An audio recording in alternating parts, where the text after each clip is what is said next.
À peine perlée, la rosée se glace déjà, et de la même façon, dès que les premiers rayons de l'aurore font étinceler l'écorce des branches, elle est travaillée d'un son glissant, et de ce même lieu surgit également un appel résonnant, une sérénade de cloches cristallines qui réveille les bois d'une mélodie frappante. Empereur rougeoyant, splendide tintement, aux vives couleurs, le piquet-pêche dévoile toute sa splendeur.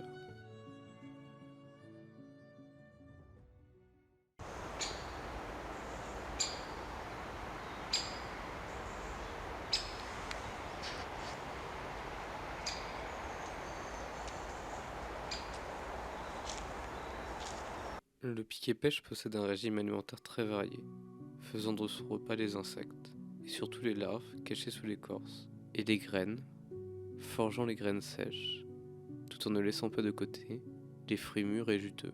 Très agile sur les troncs, grâce à la position particulière de ses doigts, il fréquente ainsi les forêts de tout genre, où il creuse chaque année une cavité pour élever sa progéniture. Cette loge étant réutilisée l'année suivante par d'autres oiseaux pour construire leur nid. Il existe plusieurs espèces semblables au piquet-pêche, dont il se distingue par sa taille, ses motifs sur les ailes et la teinte rouge si particulière qu'il arbore. Et même au sein de l'espèce, il existe une différence permettant de reconnaître les deux sexes, le mâle étant le seul à posséder une tache rouge à l'arrière de la calotte. Le cri du piquet-pêche a de multiples usages, mais il ne sert pas à marquer son territoire. Il est souvent émis en tant que cri de contact ou d'alerte. En effet, pour faire remarquer sa présence aux autres, le piquet-pêche préfère le tambourinage. Malgré ses nombreuses répétitions en période reproductive, celui-ci est difficile à entendre. Contrairement à ce cri habituel, résonnant, profond et sonore, que je vous invite à redécouvrir.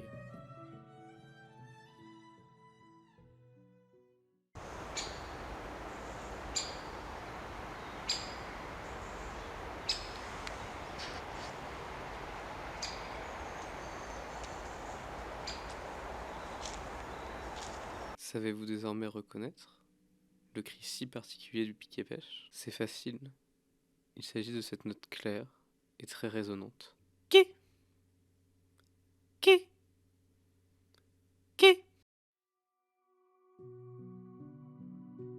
Avec un oiseau aussi farouche que le piquet-pêche, le mieux pour le voir est encore de l'attendre, en se laissant bercer par la musique de tous les oiseaux de la forêt que son toit a vu naître.